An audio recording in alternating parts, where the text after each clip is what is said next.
Thanks for joining us.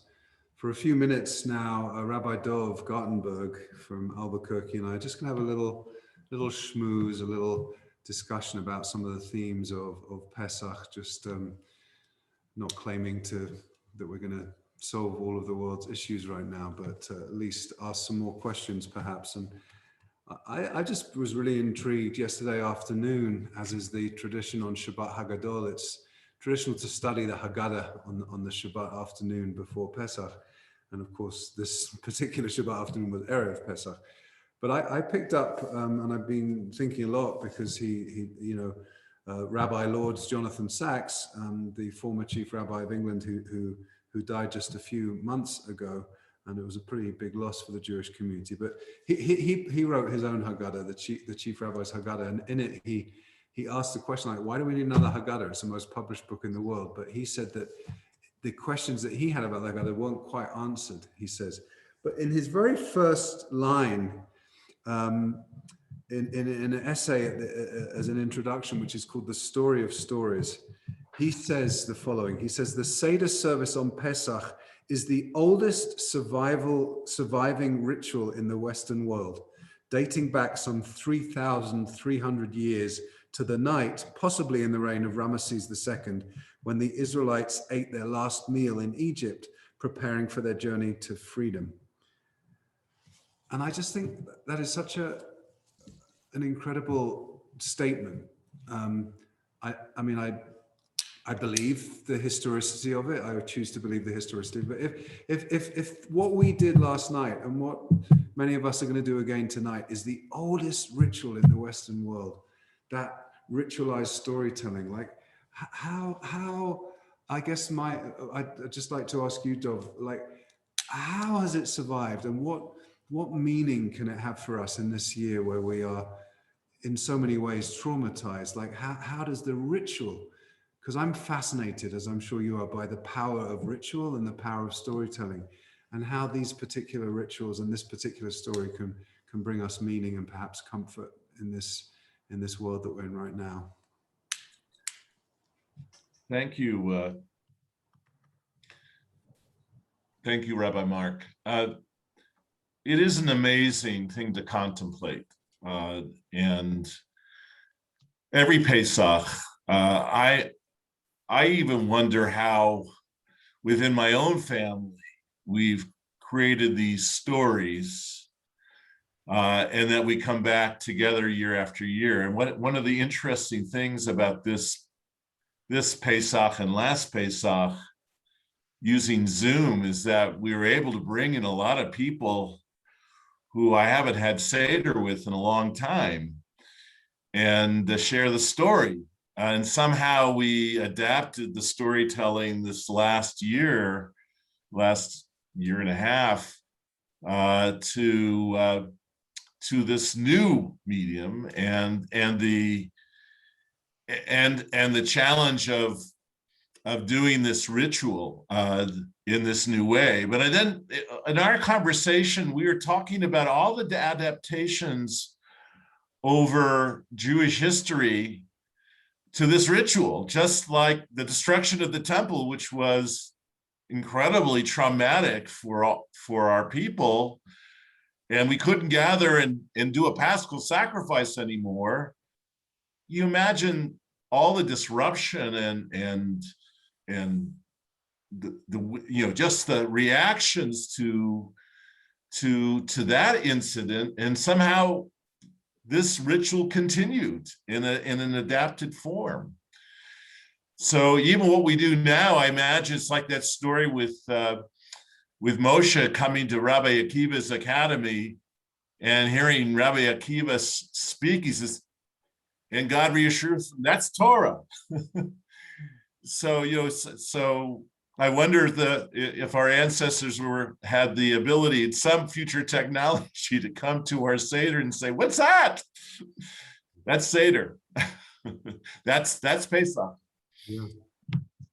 And there is such a power to it. I mean, I feel that sometimes, I mean, the Seder seems sociologically to be the thing that more Jews do than any other Jewish ritual. Right? We know that even Jews who don't fast on Yom Kippur or attend high holiday services are likely to sit down for a Seder.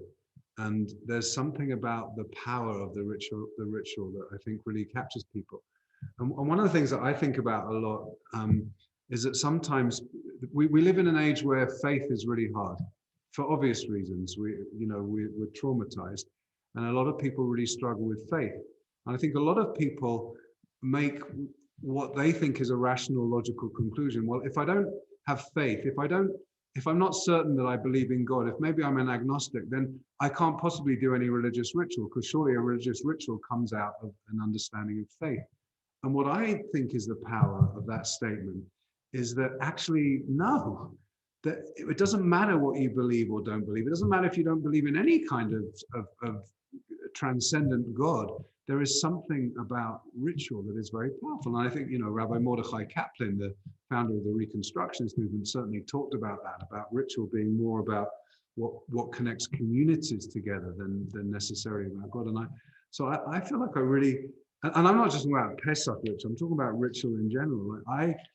During this now more than a year of COVID, if I hadn't had my daily rituals, I wouldn't have mentally survived this. And I think many of us have constructed meaning in our lives through ritual. And obviously the Seder is one massive ritual, but I think there are all kinds of other ways that we have, like I said, constructed meaning, and ritual has been a part of that meaning. So I feel like that's really, for me, that's really important. I'm wondering if there have been particular rituals that have kept you sane during this year. Have there? Well, even our ritual of how we do our services, I noticed that I'm sure you've developed a pattern of doing things this year that your community expects, and we have also. It's interesting as two conservative congregations, even the differences in our communal Zoom rituals. But it's amazing to watch how the ritual, you're not even conscious of it, is what people expect and what they want and come to value very quickly. The patterns of behavior that become, as it were, fixed.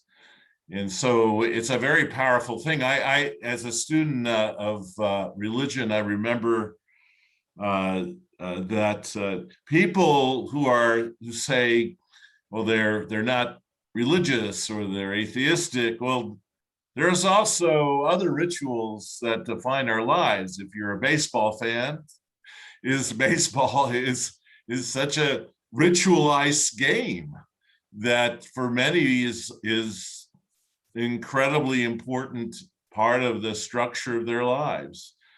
So I think what is I find amazing about the Passover ritual is just the amazing richness that even if you are ambivalent or even atheistic, there's something really powerful that is being transmitted, and there's so many different levels that people are experiencing, even when you do minimal ritual, that there's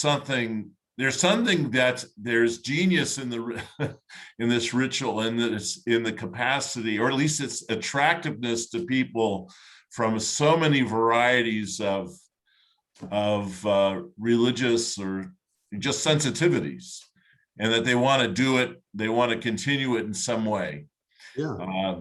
I mean, people who just, it always amazes me when people say, oh, I didn't do any Seder, I'm not interested in that at all. Somehow, that's when I feel as a rabbi, well, that person is really lost to us. Because somehow, but very, as you said, there are so many, this is the most beloved ritual, and people, Jews and even non-Jews who do this. But I want to just say though, I mean, because Rabbi Sachs actually talks about the fifth child, who's the one who's not at the table. Mm-hmm.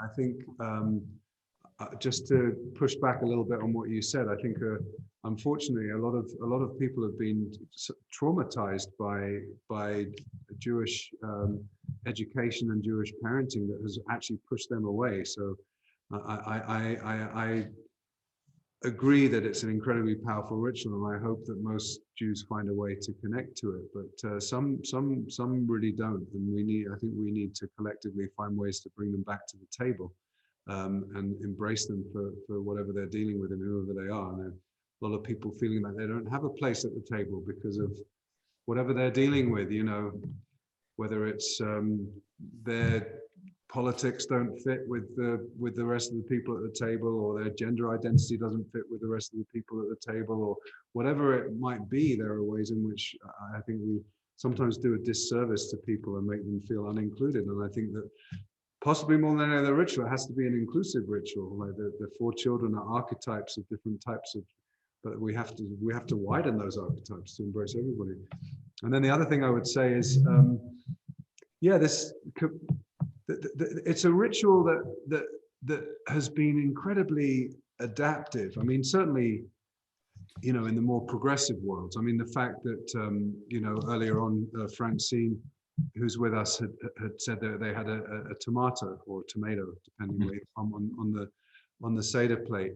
And the fact that we've, you know, many people add an orange to their Seder plate, many people add a tomato. There's a cup for Miriam as well as a cup for Elijah that many people have the practice of. And like Francine also shared, like very powerfully, that and this year they lit 10 candles along with the Yontif candles to remember the 10 people who.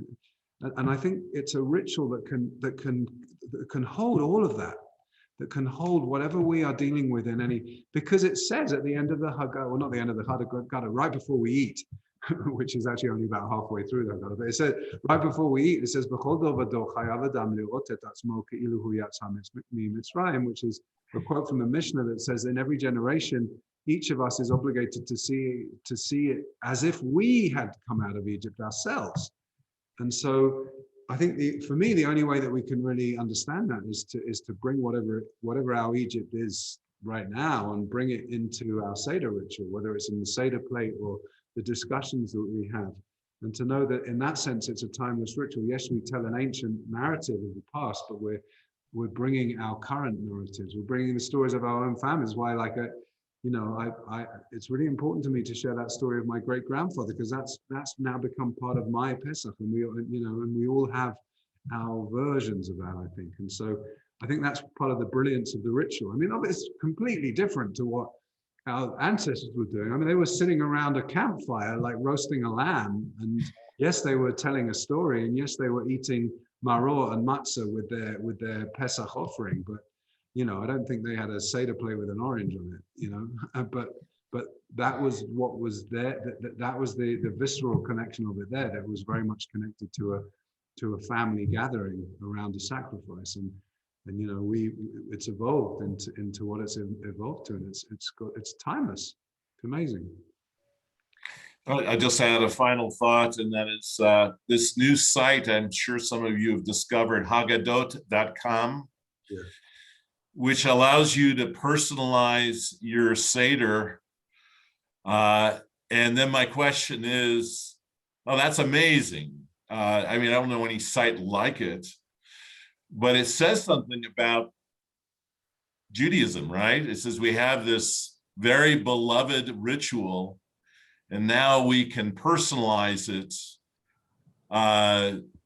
to our own family's situation. In fact, my partner is preparing the Seder for tonight as a personalized Seder for the Kaplan family. That's amazing. It's that people both have this tradition we all share, but that we can also, in our age, we can really contour it to the people around our table. And that's maybe the secret to getting more people to our tables. To the table of Pesach, as it were. Yeah, it's that's powerful. Well, I don't know. I think I'm going to get myself ready to lead Musaf. I'm actually going to put on a kittel, which is a tradition. So I'm going to leave the live stream to you just for a couple of minutes, Rabbi Dov, just to maybe offer some final reflections, maybe about what freedom might mean for us as a civilization this year, as we sort of look forward to, God willing, getting back to some kind of normal. Is that okay? Sure, that's fine. That's fine. I'll share some stuff we talked about at our Seder last night. There was an exhibit at the Bible Museum in Washington, D.C. a couple of years ago that, so I'll just share it here, is they had a slave Bible. And it was a Bible, select parts of the Holy Bible for the use of the Negro slaves. Guess what was missing? The Exodus story. In fact, what they did was they edited the Bible to find all the parts that emphasized obedience, and took out all the parts of where the slaves, both the process of enslavement and also the Exodus, because they were subversive. The Bible is subversive. So we were looking at Exodus 1 last night and saying, what happens when that goes missing?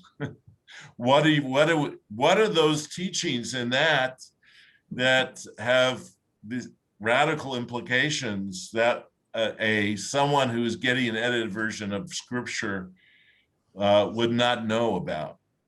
And of course, the whole purpose of giving these scriptures, this edited Scripture to the slaves, was to convert them to a religion that is Scripture-based.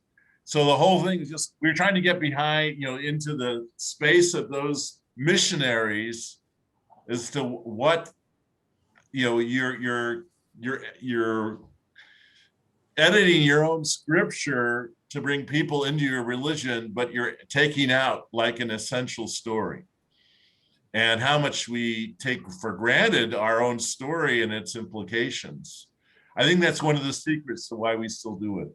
It's because the story is not just, it's more than a ritual. It has implications on how we see our relations with others and our understanding of power over others. We're still unpacking that, and we'll continue to unpack it, God willing, for many, many generations. Amen. Yeah, I just hope that wherever we find ourselves, with those of us fortunate enough to be with others and those of us who are alone, that we're able to find meaning and depth and comfort and consolation in the rituals of Seder and Passover this year. And that, we say the Haggadah ends with Lashana Haba Be'Yerushalayim Habnuya, next year in a redeemed, rebuilt Jerusalem, which of course, as well as being the physical Jerusalem, is also about a metaphorical idea of a different kind of world where we can dream the kind of visions of the prophets and imagine ourselves living in those realities. So, Chag Sameach, we're going to transition into some form of Musaf, which is going to include the Birkat Tal, the blessing for the dew, which is a very, very powerful blessing, a very powerful prayer. And in some ways, it's considered to be one of the most powerful prayers that we have. Those of us who've been in Boulder for a while, we know we were blessed for many years. Every year, Reb Zalman Shachta Shalomi would lead us for Musaf on Sukkot, or on Shmini Atzeret, and on first day of Pesach, and he would lead for us Geshem and Tal. And he kind of taught me I shared this, I think, last year or the year before. He taught me his way of doing it, which was very unique to him. And for many years, after he died, I felt like an obligation to sort of continue to do it in his way. And in the last 2 years, I've actually decided that I need to make it my own a little bit, but I still very, very much think of him and channel him as I'm doing it. So it's going to be a little different this year, obviously. There's just 2 of us live in the sanctuary. Right now, I turned around, so I'm facing the ark, which you can't see in your Zoom and live stream screens. But Michelle is actually going to be opening the ark, because it is traditional to start Musaf with an open ark. So if you're in a position to, I invite you to rise for this Amidah. I'm going to do that just rather than have a silent Amidah and a repetition. I'm going to, like we did for Shacharit, I'm going to say the first part of it and the blessing for Tal out loud, and then we'll pause for a few moments of silent tefillah, silent prayer, and then I'll pick it up again with the Birkat Kohanim, with the priestly blessing.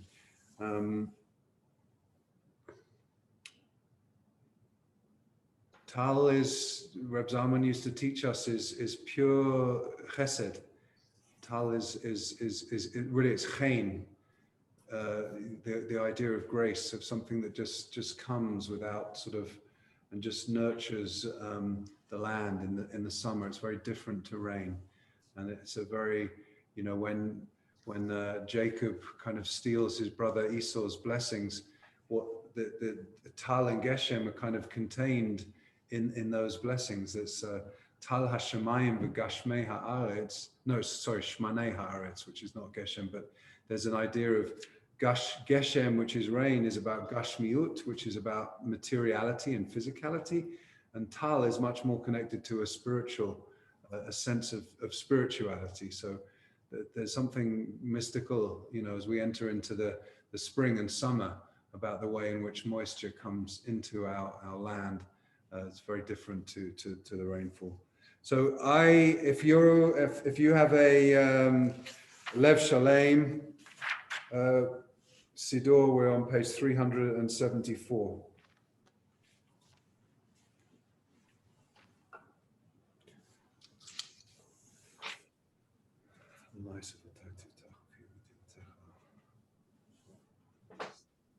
Baruch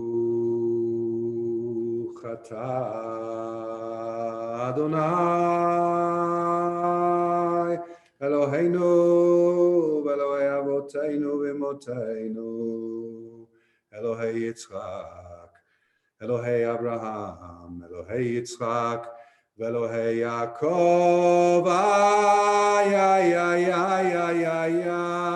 Elohei Sarah Elohei Rivka Elohei Rachel v'Elohei Leah Ha'el Hagadol Hagibor v'Hanora El Elyon Gomer Chasadim Tovim v'Konei Hakol v'Zocher Chastei Avot v'Imahot ומביא גואל לבני בניהם למען שמו באהבה. מלך עוזר ופוקד ומושיע ומגן, ברוך אתה אדוני מגן אברהם ופוקד שרה. אתה גיבור לעולם אדוני, מחיי מתים, אתה רב להושיע. ידעי, ידעי, ידעי,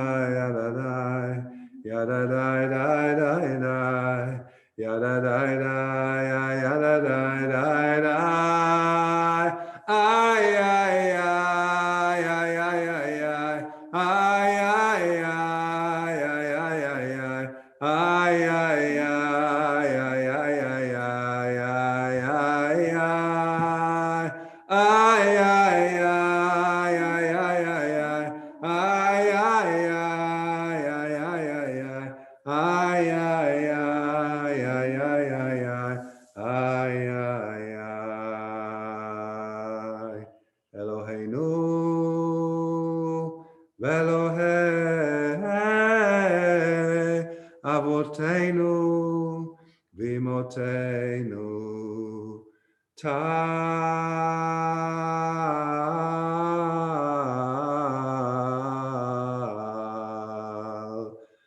Tein litzot atzach, shihitenu v'racha, b'ditzach,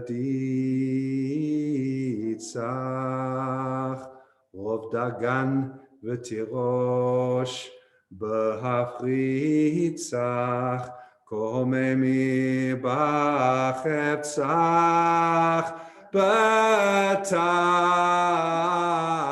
b'tal, tal, tal, tal, tal, tal, tal, tal, tal, tal, tal, tal,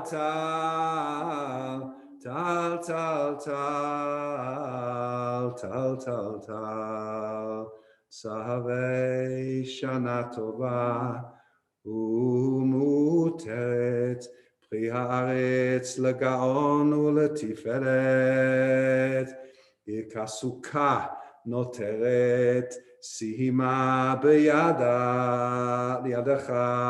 Atet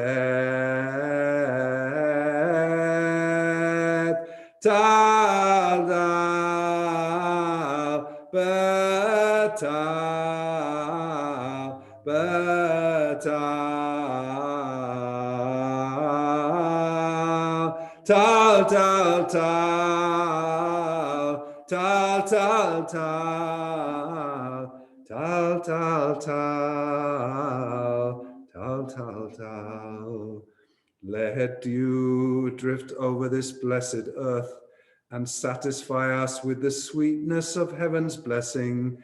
Let light break through the darkness, that these stalks grow toward you with heavenly dew, with heavenly dew. Batal, batal, tal, tal, tal, tal, tal, tal, batal, batal, batal, batal. May dew flow down mountainsides like honeyed juice, flavoring the choice fruits of your land. May our voices rise to sing songs of praise as you break the chains of those who plead with you. Batal, batal, batal, batal, batal, batal,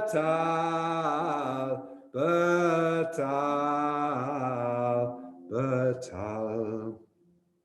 Vasova male asamenu, hachaet techadesh yamenu, do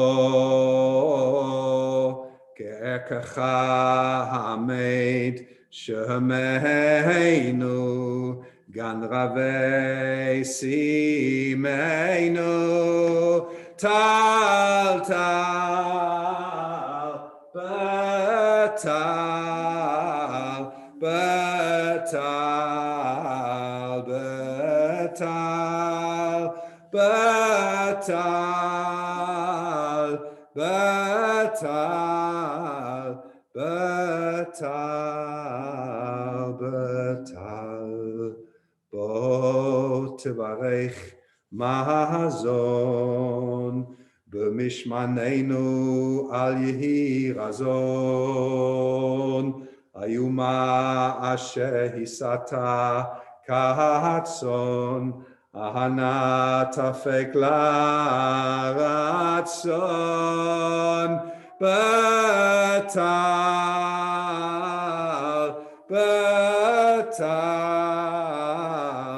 batal, batal, batal, batal, Betal, Betal. שאתה הוא אדוני אלוהינו, משיב הרוח ומוריד הטל, לברכה ולא לקללה. אמן. לחיים ולא למוות. אמן. לשובע ולא לרזון.